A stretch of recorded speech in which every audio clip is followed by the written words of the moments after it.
Buongiorno a tutti ragazzi, come potete vedere domani sarà bel tempo in tutta l'Italia. Non ci saranno nuvole, quindi non ci sarà pioggia, quindi l'Italia, come potete vedere da questa proiezione del satellite, domani sarà così. Anche se diciamo sta avanzando questa perturbazione dalla sinistra. Sicuramente dopodomani prenderà sicuramente in pieno la Corsica e la Sardegna, quindi secondo me si sposterà verso destra, quindi già ho visto una piccola previsione più avanti, però voglio aspettare che si faccia più reale la cosa, quindi poi lo farò domani il video, quindi non voglio anticipare i tempi, quindi come potete vedere per oggi il tempo è buonissimo in tutta Italia, domani sarà lo stesso, come potete vedere partendo dal Trentino, Val d'Aosta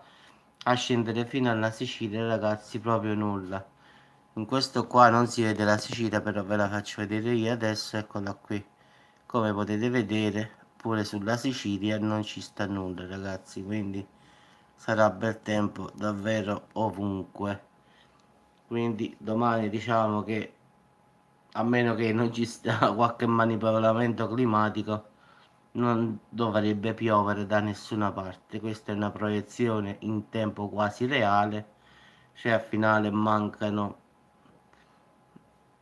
24 ore, quindi questa è la previsione fra 24 ore, quindi a meno che non qualcuno riesca a manipolare il clima, ragazzi, dovrebbe essere così. Poi, come ho detto, questa perturbazione che vedete rossa e blu e verde alla sinistra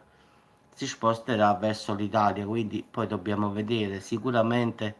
colpirà la Sardegna, poi dobbiamo vedere se andrà a colpire le Firenze e questo centro proprio tra Milano, diciamo tra Reggio Emilia e Roma più o meno, quindi ci sarà da aspettare, non si sa, però aspettiamo fino a domani, quindi poi quando è domani faremo il video per dopodomani, quindi non andiamo di fretta perché sennò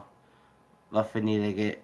qua il meteo purtroppo, come potete vedere, mentre dicono che sta sole, arrivano delle tempeste, perturbazioni, davvero non si capisce più nulla, quindi è meglio farlo più corto il tempo e no dire fra 3 giorni pioverà e poi succede che non piove, quindi aspettiamo l'evoluzione, diciamo, delle tempeste che arrivano, quindi vediamo questa tempesta come si comporterà,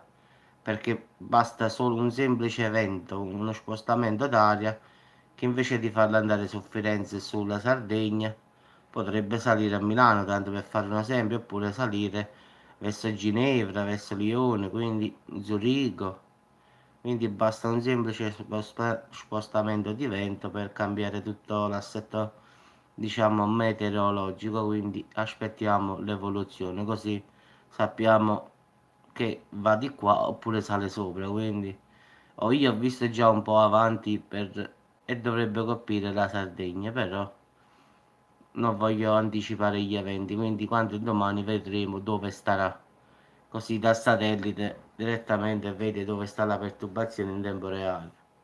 Vabbè ragazzi, vi auguro buona giornata e ci sentiamo come sempre sul canale. Ciao a tutti.